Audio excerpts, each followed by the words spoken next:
we made Play-Doh. But I'm going to ask you guys, we're going to do a quick rundown, just in case you guys couldn't see the numbers, because it's kind of hard on the measuring cups, okay? So we're going to go through how we did it again. So first we boiled some water, okay? And then we followed the ingredient list here. And then when our first one says 2 cups of plain flour. So this plain flour we added into our 4-cup measuring cup, but we looked for the number 2, right? So we added 2 cups of flour, and then we poured it into our bowl. And then we moved down, and it said 2 tablespoons. Now, if we work through our little measurements here, you can see that some of them say teaspoons, and some of them will say tablespoons. So we needed 2 of the oil, vegetable oil. We need 2 of these tablespoons, and we put it in our bowl. And then we had to move to 1/2 cup, okay? So for 1/2 cup, I used the smaller one because this measuring cup only holds 1 cup. And 1/2 cup is right here. So we used 1/2 cup of salt, and then we added it into our bowl.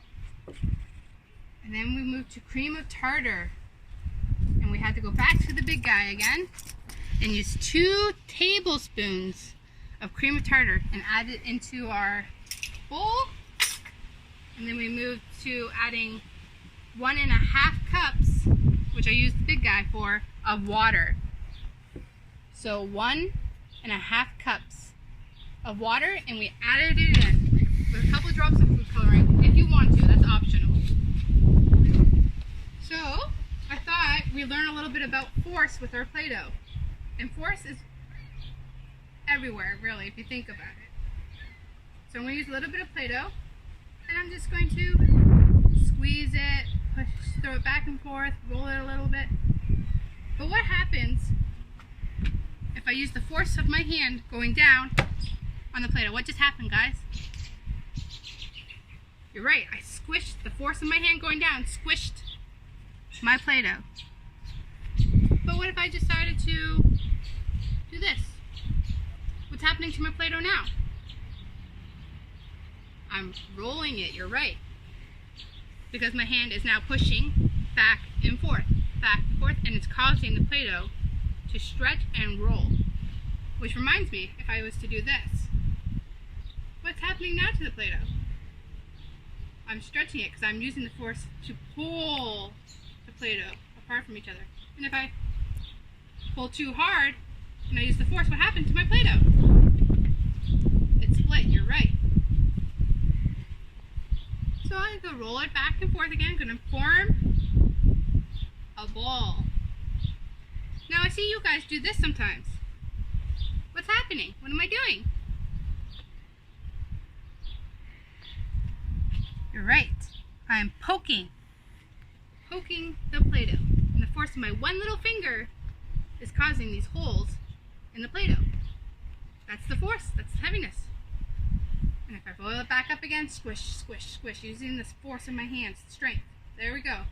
And those fine and gross motor skills going. Put the bowl down, use my hand, and I cut the Play-Doh in half. Yes, that's right. I used the force, again, from my hand, going down, pulling back, and it split the Play-Doh.